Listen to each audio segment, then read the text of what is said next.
Hey YouTubers, it's Nuke, and this is my 2009 Bacchus OSL preliminary wrap-up video. This is the second ever Bacchus OSL. The last one was last year, the 2008 Bacchus, which ended in one of the most anticlimactic finals in OSL history, with Flash violating Stork in every way possible it is to be violated. But I have a feeling this season will be a lot different. Let's take a look at the players that are already seeded, already guaranteed to be in the higher levels of this tournament.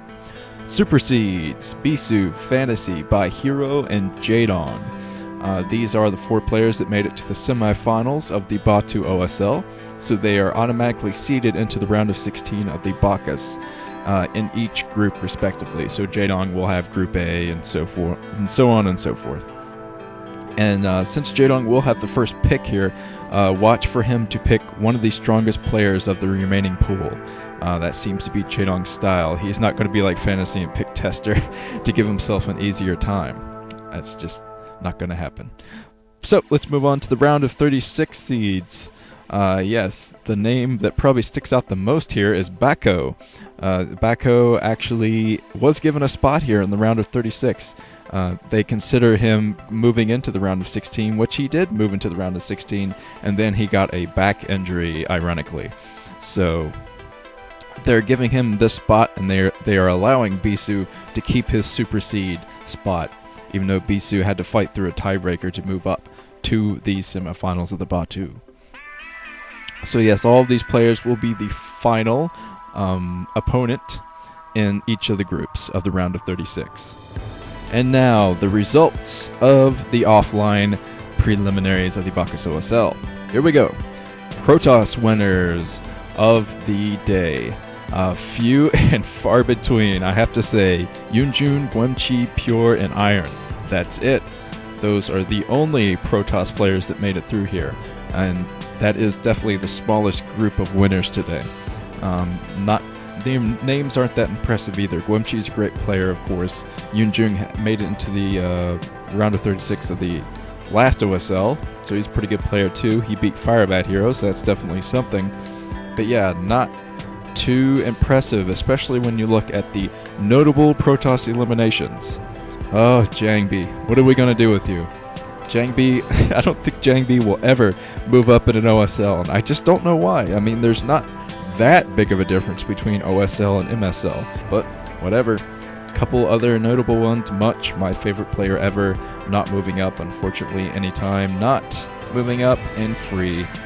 I'm not sure what we're going to do with these guys, but it looks like the age of the Protoss may have passed by us. Alright, let's move on to the Terran winners of the day.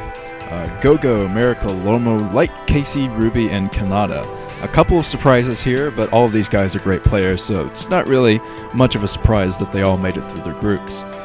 Canata had quite an epic final against SkyHigh in his group, but he did manage to stop that rampaging monster. I was wondering if anyone would be able to stop SkyHigh here, and he did go pretty much undefeated until Canata here, so at least that threat is out of the way. Light is taking up the reins as the staring, stoic Terran.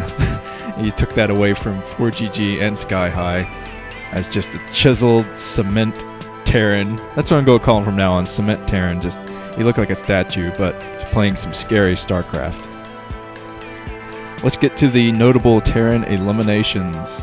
Yes, quite a few this time. There were quite a few in the last OSL as well, but yeah, fanboys weeping. I can hear the fanboys weeping.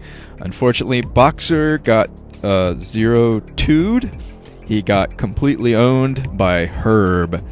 Yes, Herb, or Herb. I'm not sure exactly what his name is, but yeah, I think he has something like a 0% win record. Something like that, but yeah, Boxer's not going to come back. Ever. I don't think. Unless he can pull a miracle here. But yes, a lot of eliminations here that are notable. C, I didn't think C would be eliminated from this. firebathero too. I thought firebathero had a chance, even though he was in with some strong Protosses. Oh well. Moving on to the Zerg Winners. Over 50% of the winners of this prelim were Zerg. And wow, that's an impressive list too. All these guys are pretty good players, and Effort finally making it through. I'm going to make a call right now. I'm calling that Effort makes it into the round of 16 because Effort's, I think his time has finally come. He's a fantastic Zerg player, and I was very surprised when he didn't make it into the Batu out of the prelims there. But he's finally moving up now, and he's taking charge of CJ Entis here. All the other CJ Entis players failing miserably, but Effort is moving up here. And Go Rush, another ace player, moving up here. That who would have thought Go Rush would move up? But he performed fantastically against Iris, so it'll be very interesting to see what he does in the higher levels here. And here are the notable Zerg eliminations. As always, Savior is eliminated, and fanboys can weep across the globe. One of the interesting parts here is Yellow, original Yellow, mind you, actually did better than Savior here. He got to the finals of his group, and he only lost by 1 game against the Zerg. And the Zerg is certainly not a pushover player. He's definitely an A-team player. So Yellow is, from what I've been hearing from ace players, like Anytime said Yellow has been practicing more than anyone on the team. So keep your eye on Yellow in tournaments coming up here soon, because he almost made it out of this one. And that has been my wrap-up. Thanks, guys, for watching, and I hope you're excited because the round of 36 is going to start very, very soon.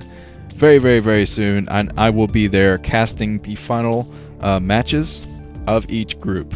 I will not be casting the first matches because that's way too many matches, but I will be there from the first group. See you guys later.